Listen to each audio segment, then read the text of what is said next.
ಹಿಂದೂ ರಾಷ್ಟ್ರೀಯ ಸಮನ್ವಯ ಸಮಿತಿ ವತಿಯಿಂದ ಗೋಮಾತಾ ಗೌರವ ದಿನದ ಹಿನ್ನೆಲೆ ಗೋಮಾತೆಗೆ ಗೌರವದ ಅಭಿಯಾನ ಕಾರ್ಯಕ್ರಮ ನಡೆಸಲಾಯಿತು. ನಗರದ ಜಯದೇವ ವೃತ್ತದಲ್ಲಿ ಗೋಮಾತೆಗೆ ವಿಶೇಷ ಪೂಜೆ ಸಲ್ಲಿಸಿದ ಸದಸ್ಯರು ಗೋಮಾತೆಗೆ ರಾಷ್ಟ್ರೀಯ ತಾಯಿ, ರಾಷ್ಟ್ರೀಯ ದೇವರು, ರಾಷ್ಟ್ರೀಯ ಪರಂಪರೆ ಅಥವಾ ರಾಷ್ಟ್ರೀಯ ಗುರುತಿನ ಗೌರವಾನ್ವಿತ ಸ್ಥಾನವನ್ನು ನೀಡಬೇಕು. ಗೋವಿನ ಸೇವೆಗಾಗಿ ಕೇಂದ್ರ ಸರ್ಕಾರ ವಿಶೇಷ ಕಾನೂನು ರೂಪಿಸಬೇಕು ಹಾಗೂ ಭಾರತದಲ್ಲಿ ಗೋಹತ್ಯೆಯನ್ನು ಸಂಪೂರ್ಣವಾಗಿ ಕೊನೆಗೊಳಿಸುವುದು ಸೇರಿದಂತೆ ವಿವಿಧ ಬೇಡಿಕೆಗಳನ್ನು ಈಡೇರಿಸುವಂತೆ ಒತ್ತಾಯಿಸಿದರು. ನಂತರ ಉಪವಿಭಾಗಾಧಿಕಾರಿಗಳ ಕಚೇರಿವರೆಗೆ ಮೆರವಣಿಗೆ ನಡೆಸಿ ಮನವಿ ಸಲ್ಲಿಸಿದರು.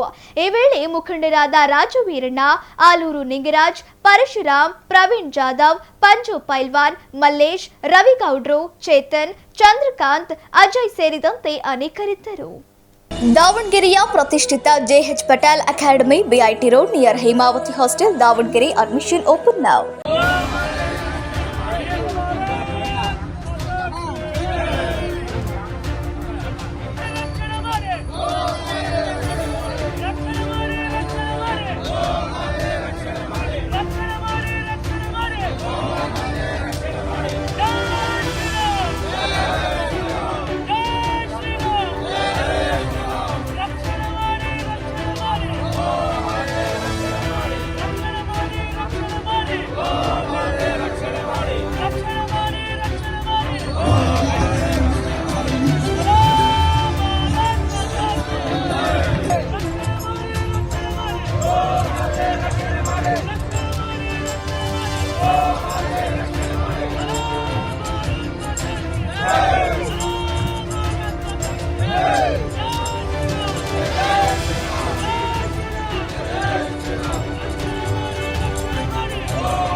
ಇಲ್ಲಿ ಬಂದಿರೋಂಥ ನಮ್ಮೆಲ್ಲ ಗೋಮಾತೆಯ ಕಾರ್ಯಕರ್ತರಿಗೂ ಹಾಗೂ ಕಮಿಟಿಯ ಸದಸ್ಯರಿಗೂ ಹಾಗೂ ಆರಕ್ಷಕ ಠಾಣೆಯವರಿಗೂ ಹಾಗೂ ಮಾಧ್ಯಮ ಮಿತ್ರದವರಿಗೂ ಒಂದು ಸುತ್ತ ಈ ಒಂದು ಕಾರ್ಯಕ್ರಮಕ್ಕೆ ಸ್ವಾಗತವನ್ನು ಬಯಸ್ತಾ ಇದ್ದೇವೆ.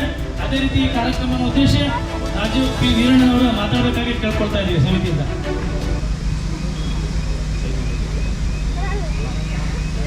ಗೋ ಮಾತಾ ಕಿ ಜೈ, ಗಂಗಾ ಮಾತಾ ಕಿ ಜೈ. ಎಲ್ಲ ಆಗಮಿಸತಕ್ಕಂಥ ಬಂಧುಗಳಿಗೆ ಸ್ವಾಗತವನ್ನು ಬಯಸುತ್ತಾ, ಈ ದಿವಸ 27ನೇ ತಾರೀಕು ದೇಶದಾದ್ಯಂತ 5,000 ನಗರಗಳಲ್ಲಿ ಏಕಕಾಲಕ್ಕೆ ಗೋಮಾತೆಯನ್ನು ರಾಷ್ಟ್ರ ಪ್ರಾಣಿ ಎಂದು ಘೋಷಿಸಬೇಕೆಂದು ಮನವಿಯನ್ನು ಸಲ್ಲಿಸಲಾಗುತ್ತಿದೆ. ಇದೇ ರೀತಿ ಗೋಮಾತೆ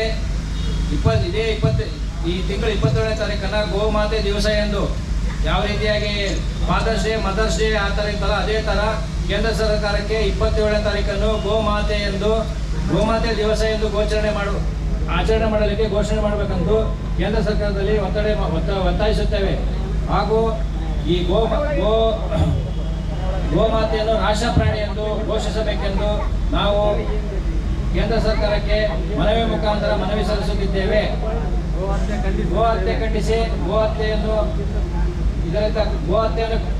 ನಿಷೇಧಿಸಬೇಕೆಂದು